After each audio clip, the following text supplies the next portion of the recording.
Hello everyone, welcome back to the channel. तो आज के इस वीडियो में हम गद्य खंड के 7 चैप्टर ओ सदा निरा के complete objective question, subjective question और इसके सारांश को इस वीडियो में देखने वाले हैं। अगर मैं फ्रैंकली बोलूँ तो ये चैप्टर आपका गद्य खंड के इतिहास का सबसे बोरिंग चैप्टर है। हालांकि इस चैप्टर को अगर आप इंटरेस्ट लेके पढ़ोगे तो सबसे ज़्यादा इंटरेस्टिंग चैप्टर भी आपके लिए यही होगा, क्योंकि यहाँ भी आपको बहुत सारी चीज़ें जानने को मिलेगी। तो 100% कंसंट्रेशन के साथ आपको इस वीडियो को कंप्लीट देखना है। यहाँ हम इसकी कंप्लीट चीज़ों को कवर करने वाले हैं और यहाँ पे हम इसके सारांश के एक्सटेंडेड वर्जन को देखने वाले हैं। यानी कि यहाँ पे जितने वर्ड में आपको अपने एग्जाम में सारांश को आंसर करना है उससे ज़्यादा वर्ड में हम इस सारांश को देखने वाले हैं। ऐसा इसलिए कि अगर एग्जाम में आप कुछ पॉइंट्स को भूल भी जाओ तो उस केस में भी आपको जो पॉइंट्स याद रहेंगे उस पॉइंट्स के अकॉर्डिंग ही आप आसानी से कंप्लीट सारांश को आंसर कर पाओ और आप 5 आउट ऑफ 5 मार्क्स कर पाओ। तो ठीक है, स्टार्ट करते इस वीडियो को सबसे पहले हम सारांश के साथ। और देखो, ओ सदा निरा कहकर यहाँ पे गंडक नदी को संबोधित किया गया है। ठीक है, तो स्टार्ट करते हैं अब हम। ओ सदा निरा चंपारण के उस विस्तृत भूभाग जो बिहार के उत्तर पश्चिम कोण पर स्थित है कि गौरवशाली गाथा का इतिहास अपने अंतर में समेटे हुए। आपको पता होगा चंपारण में गांधी जी ने चंपारण सत्याग्रह किया था। तो ओ सदा निरा चंपारण की उस भूमि पे जो बिहार के उत्तर पश्चिम कोण पर स्थित है कि गौरवशाली गाथा का इतिहास अपने अंतर में समेटे हुए।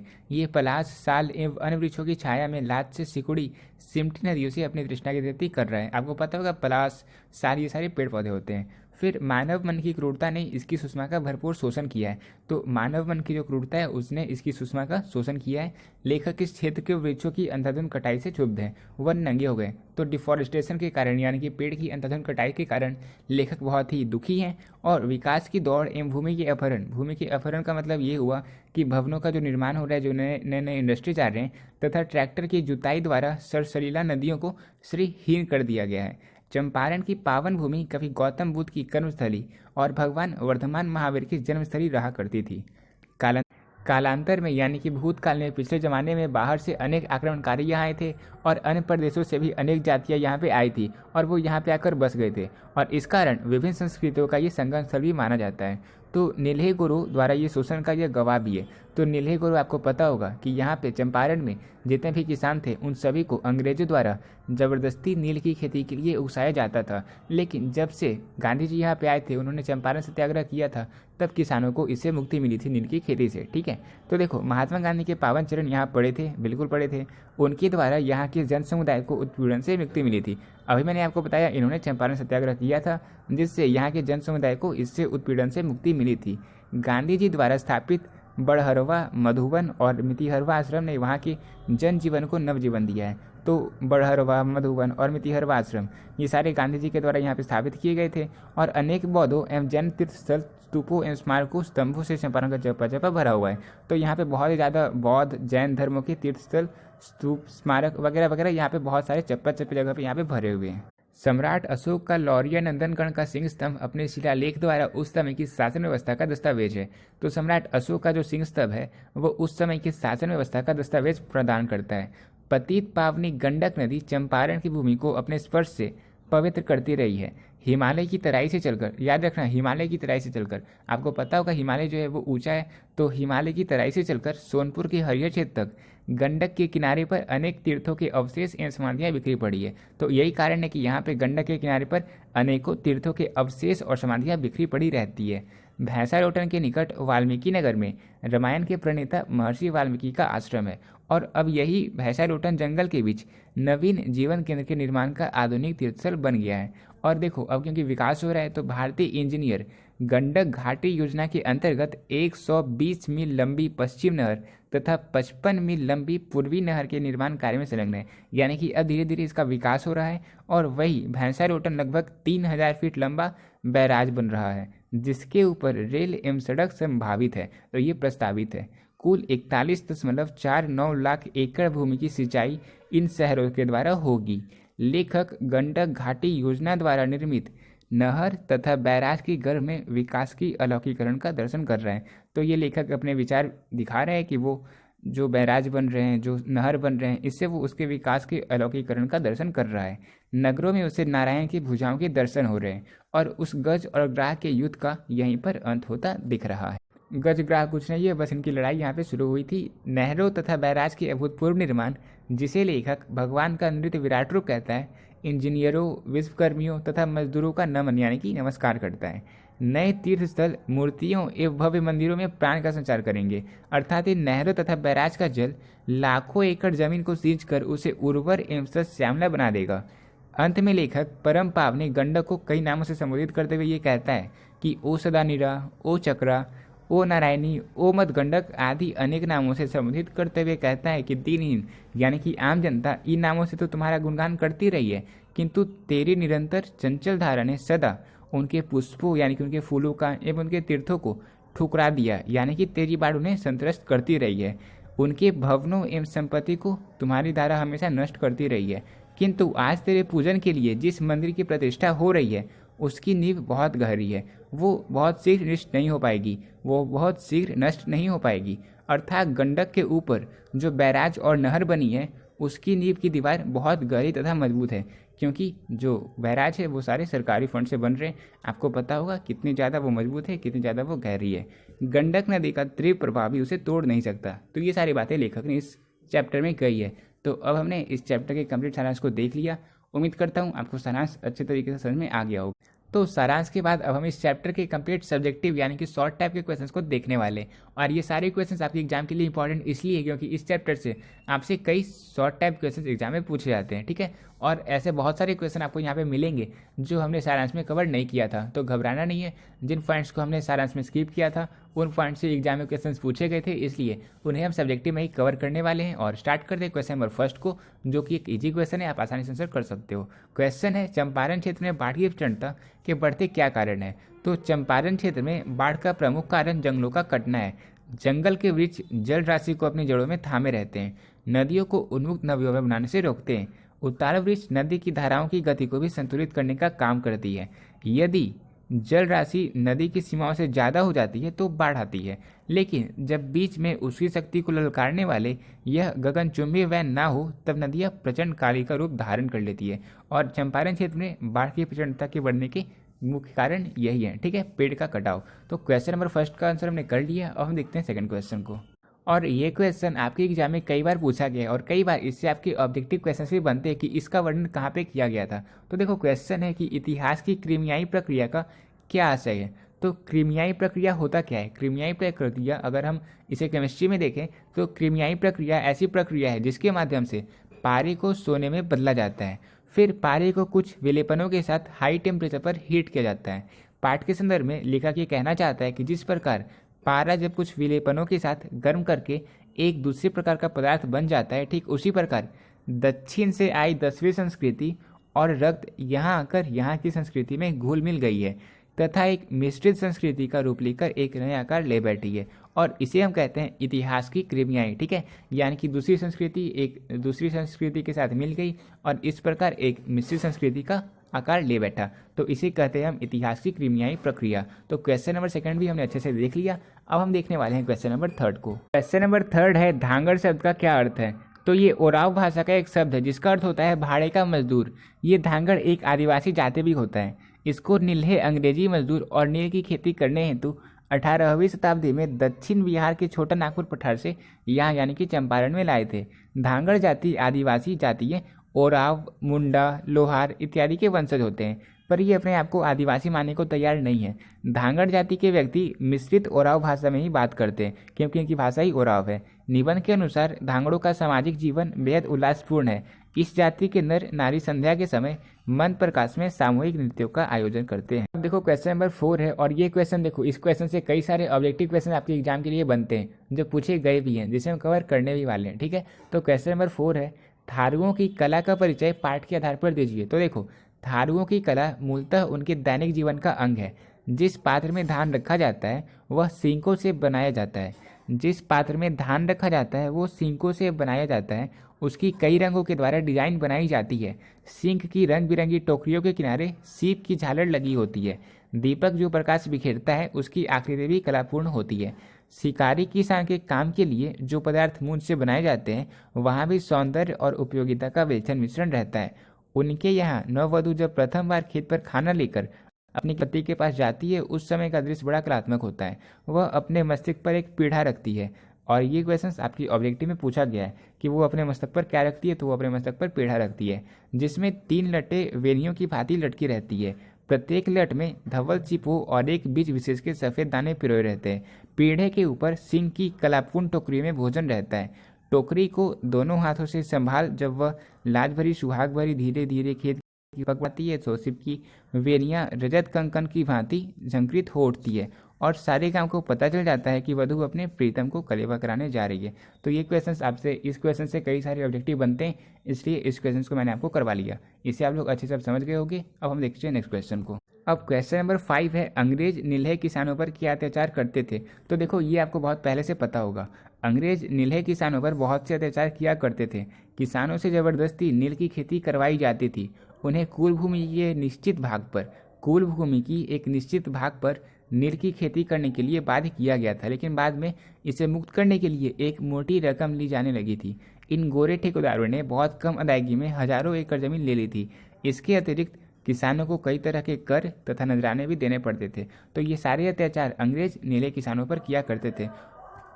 अब क्वेश्चन नंबर 6 है, गंगा पर पुल बनाने में अंग्रेजों ने क्यों दिलचस्पी नहीं ली। तो उन्होंने दिलचस्पी इसलिए नहीं ली क्योंकि इसके पीछे उनका स्वार्थ छिपा था।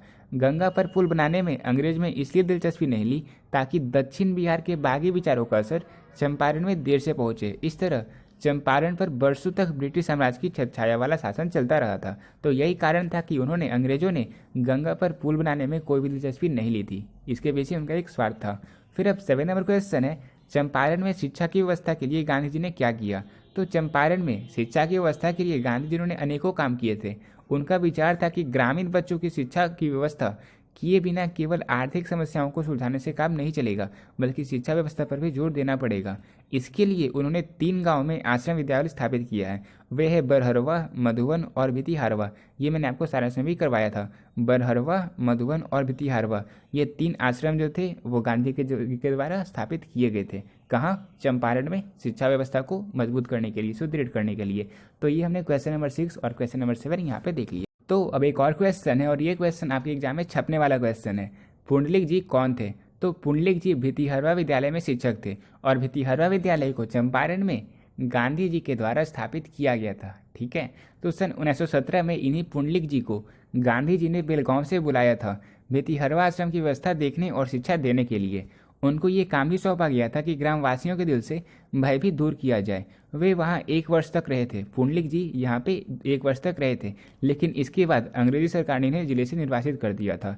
लेकिन इतना समय बीत जाने पर भी 3 साल में अपने पुराने स्थान को वो देखने आ जाया करते थे। कौन? पुंडलिक जी। तो अब सब्जेक्टिव का लास्ट क्वेश्चन है, चौर और मन किसे कहते हैं, वे कैसे बने और उन्हें क्या अंतर है। बहुत इजी क्वेश्चन है। देखो आप सिंपल सी बात जान लो, मन गहरा होता है और चौर उथला होता है। ठीक है, तो देखो चंपारण में गंडक नदी के दोनों ओर विभिन्न आकृतियों के ताल बने हुए हैं। ये ताल कहीं उथले हैं और कहीं गहरे। ये सभी ताल टेढ़े मेढ़े हैं। इन तालों में निर्मल जल भरा हुआ है। इन तालों को ही चौर और मन कहते हैं। जो उथले ताल होते हैं उन्हें चौर कहा जाता है। चौरों में गर्मियों व सर्दियों में पानी कम हो जाता है। इसके विपरीत विशाल व गहरे तालों को मन कहा जाता है। इनके द्वारा खेती भी की जाती है। ठीक है, तो ये हो गया चौर और मन। अब हमने सब्जेक्टिव क्वेश्चन को कवर कर लिया, सारांश को कवर कर लिया। तो अब बारी है ऑब्जेक्टिव क्वेश्चंस की, जिसे हम आसानी से सॉल्व कर सकते हैं। तो क्वेश्चन नंबर 1 है, जगदीश चंद्र माथुर का जन्म कब हुआ था। तो जगदीश चंद्र माथुर का जन्म हुआ था 1917 में, यानी कि क्वेश्चन नंबर 1 का आंसर हो जाएगा ऑप्शन नंबर ए। और आपको पता होगा पिछली वीडियो में हमने आपको बताया था कि भगत सिंह का जन्म 1907 में हुआ था। ठीक है, तो जगदीश चंद्र माथुर का जन्म भगत सिंह के जन्म के 10 साल बाद यानी कि 1917 में हुआ था। फिर सेकंड नंबर क्वेश्चन है, बिहार में शरणार्थी कहाँ से आए थे। तो बिहार में जो शरणार्थी हैं वो पूर्वी बंगाल से आए थे, यानी कि सेकंड नंबर क्वेश्चन का आंसर हो जाएगा option number C. Question number 3 है, नववधु जब पहली बार अपने पति को कलेऊ देने जाती है तो उसके सिर पर क्या होता है। तो जब मैंने आपको सब्जेक्टिव करवाया तो मैंने आपको बताया था कि ये क्वेश्चन आपके एग्जाम में ऑब्जेक्टिव बहुत पूछे जाते हैं, और वो क्वेश्चन यहाँ पे पूछा गया है। देखो इसका क्या आंसर होगा। इसका आंसर क्या होगा? इसका आंसर हो जाएगा ऑप्शन नंबर सी, यानी कि पीढ़ा। ठीक है, फिर 4 नंबर क्वेश्चन है, माथुर जी के किस एकांकी का मंचन 1936 ईस्वी में हुआ था। तो माथुर जी की एकांकी मेरी बांसुरी का मंचन 1936 ईस्वी में हुआ था, यानी कि क्वेश्चन नंबर 4 का आंसर हो जाएगा ऑप्शन नंबर ए।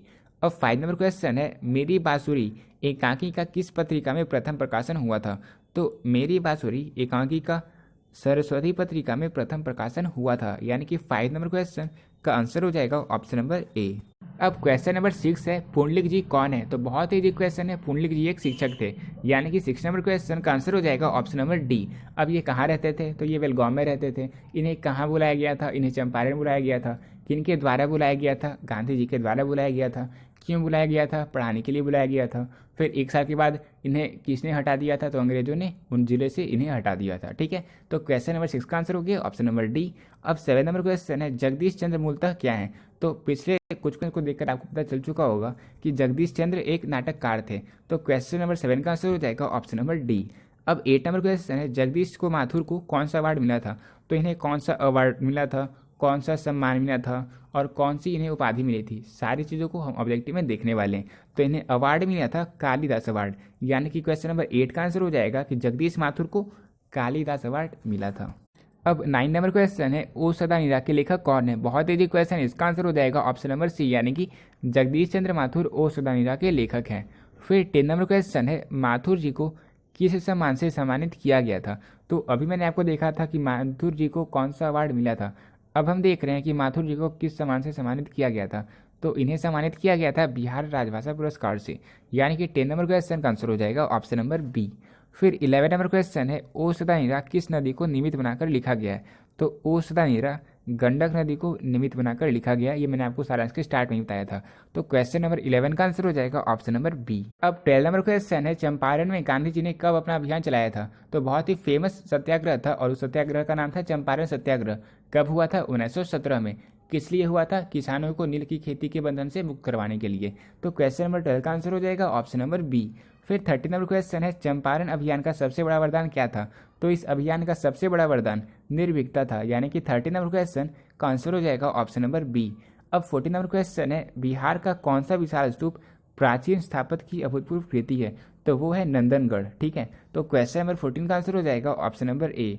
अब 15 नंबर क्वेश्चन है, माथुर जी को किस उपाधि से विभूषित किया गया है? तो अभी हमने देखा था कौन से अवार्ड से सम्मानित किया गया है, फिर हमने देखा था कौन सा पुरस्कार इन्हें मिला था, फिर अब हम देख रहे हैं कि इन्हें कौन सी उपाधि से विभूषित किया गया है। तो इन्हें विभूषित किया गया है विद्या वारिधि से। तो 15 नंबर क्वेश्चन का आंसर हो जाएगा ऑप्शन नंबर ए। अब 16 नंबर क्वेश्चन है, ओ सदा नीरा शीर्षक पाठ के लेखक कौन है? तो ओ सदा नीरा शीर्षक पाठ के लेखक जगदीश चंद्र माथुर जी हैं। ये क्वेश्चन एक बार रिपीट हुआ है, इसका आंसर हो जाएगा ऑप्शन नंबर सी। अब 17 नंबर क्वेश्चन है, चंपारण क्षेत्र में बाढ़ का मुख्य कारण क्या है? तो चंपारण क्षेत्र में बाढ़ का मुख्य कारण जंगलों की कटाई है, यानी कि 17 नंबर क्वेश्चन का आंसर हो जाएगा ऑप्शन नंबर सी। ठीक है, फिर अब 18 नंबर क्वेश्चन है, माथुर जी के निबंध कैसे हैं? तो माथुर जी के निबंध ललित हैं, यानी कि 18 नंबर क्वेश्चन का आंसर हो जाएगा ऑप्शन नंबर ए। फिर अब 19 नंबर क्वेश्चन, और वो इस चैप्टर का लास्ट क्वेश्चन है, ओ सदा नीरा निबंध बिहार के किस क्षेत्र की संस्कृति पर लिखी गई है? तो ये सबसे इजी क्वेश्चन है, इसका क्या आंसर होगा? इसका आंसर हो जाएगा कि चंपारण की संस्कृति पर ये लिखी गई है। इसे हमने कई बार देखा है। तो क्वेश्चन नंबर 19 का आंसर हो जाएगा ऑप्शन नंबर डी। तो अब हमने इस चैप्टर के complete objective question, subjective question और इसके सारांश को इस वीडियो में देख लिया है। तो अब आपको पता होगा हम क्या करने वाले हैं, इट्स PYQ सेशन टाइम। ठीक है, तो आज हम आपको बहुत सारे होमवर्क देने वाले हैं और जिसका आंसर आपको हमारे कमेंट बॉक्स में आंसर करना है। ठीक है, क्वेश्चन नंबर फर्स्ट है, ओ सदा नीरा किस विद्या के अंतर्गत है? तो ये मैंने आपको क्वेश्चन डायरेक्टली नहीं करवाया, लेकिन मैंने इनडायरेक्टली आपको बहुत बार बता दिया कि ओ सदा नीरा एक निबंध है। तो क्वेश्चन नंबर 56 का आंसर हो जाएगा ऑप्शन नंबर बी। ये तो मैंने आपको बता दिया, तो इसका आंसर आप लोग कमेंट बॉक्स में आंसर नहीं करना। नेक्स्ट क्वेश्चन है, चौर और मन किसे कहते हैं? तो ये सब्जेक्टिव के लास्ट क्वेश्चन में मैंने इसे कवर किया था। चौर और मन क्या होता है? मन गहरा होता है और चौर उथला होता है। तो क्वेश्चन नंबर 5 का आंसर तो आपको पता चल चुका होगा, इसका भी आंसर आपको नहीं करना। अगर चाहते हो तो टेलीग्राम चैनल पे शेयर कर सकते हो। इसके अलावा अब देख सकते हो आप हमारे संगत का क्या असर आप पे हो रहा है। Question number 8, question number 9, question number 10, आप इन तीनों क्वेश्चन को सॉल्व कर सकते हो। क्वेश्चन नंबर 8 का क्या आंसर होगा? इसका आंसर हो जाएगा ऑप्शन नंबर बी। 1907 ईस्वी में भगत सिंह का जन्म हुआ था। ये तो हम पिछले चैप्टर में देख चुके हैं। फिर 9 नंबर क्वेश्चन है, सदा नीरा किस नदी को निमित्त बनाकर लिखा गया है? तो ये भी इजी क्वेश्चन, इसका क्या आंसर होगा? हाँ, इसका आंसर आप लोग नीचे कमेंट बॉक्स में आंसर करना।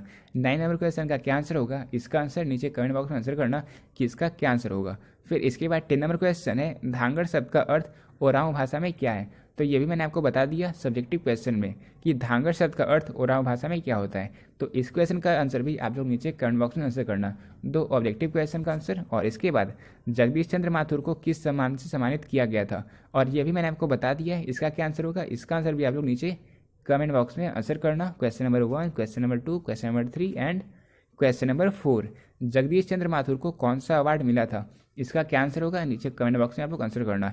बाकी आप देख सकते हो इसके पहले का क्वेश्चन, 1914 ईस्वी में भगत सिंह किस पार्टी की ओर आकर्षित हुए थे? तो वो हुए थे गदर पार्टी की ओर। ये तो मैंने आपको पिछली वीडियो में बता ही दिया था, ठीक है। तो ये 4 ऑब्जेक्टिव क्वेश्चन का आंसर आप लोग हमारे। तो अब आप देख सकते हो कि हमारी इस हिंदी की सीरीज़ का आपके एग्जाम के लिए, आपके फाइनल एग्जाम के लिए कितना इम्पैक्टफुल रहने वाला है ये सीरीज़ आपके एग्जाम के लिए। देखो यहाँ पे आपको पूछा गया था कि निम्नलिखित प्रश्नों में से किन्हीं 5 के उत्तर दे। टोटल 10 क्वेश्चन पूछे गए थे, लेकिन अगर आप स्टार्टिंग के क्वेश्चन देख लो, क्वेश्चन नंबर फर्स्ट, अगर हमें वाक्शक्ति ना होती तो क्या होता? क्या आप इसे सॉल्व कर पाओगे? बिल्कुल सॉल्व कर पाओगे, इसे हमने फर्स्ट चैप्टर में ही कवर किया था। सेकंड क्वेश्चन है, उसने कहा था कहानी कितने भागों में बटी हुई है? कहानी के कितने भागों में युद्ध वर्णन है? तो ये भी मैंने आपको करवा दिया सेकंड चैप्टर में, उसने कहा था, जो कि एक कहानी थी। फिर इसके बाद गैंग्रीन क्या है? तो ये भी मैंने आपको करवा दिया, और ये किस चैप्टर में करवाया था? इसका आंसर आप लोग नीचे कमेंट बॉक्स में आंसर करना। इसके अलावा जो सबसे लेटेस्ट क्वेश्चन है जो मैंने इस वीडियो में कवर किया है, वो है कि इतिहास की क्रीमियाई प्रक्रिया का क्या अर्थ है? तो मैंने आपको बता दिया क्रीमियाई प्रक्रिया क्या होती है, केमिस्ट्री में भी और इतिहास में भी। तो इन चारों क्वेश्चंस का आंसर आपको अभी कॉपी में कर हमारे टेलीग्राम चैनल पे शेयर करना है, ठीक है। तो मैं उम्मीद करता हूँ कि कम से कम आप इतना मेहनत कर सकते हो। मैं जब आपके लिए इतनी मेहनत कर रहा हूँ, तो आप इतनी मेहनत हमारे लिए भी कर सकते हो। इन चारों क्वेश्चन का आंसर करके आप हमारे टेलीग्राम चैनल पे शेयर करना, ठीक है। तो उम्मीद करता हूँ आपको हमारी ये सीरीज़ पसंद आ रही होगी, बिल्कुल आनी भी चाहिए। और अगर आपको ये वीडियो अच्छा लगा होगा तो वीडियो को लाइक करना, चैनल को सब्सक्राइब करना, और वीडियो को हर एक दोस्तों के साथ शेयर करना, और हमारी इस वीडियो पे कमेंट जरूर से ज़रूर करना। मिलते हैं अपनी नेक्स्ट वीडियो में, तब तक के लिए पीस आउट।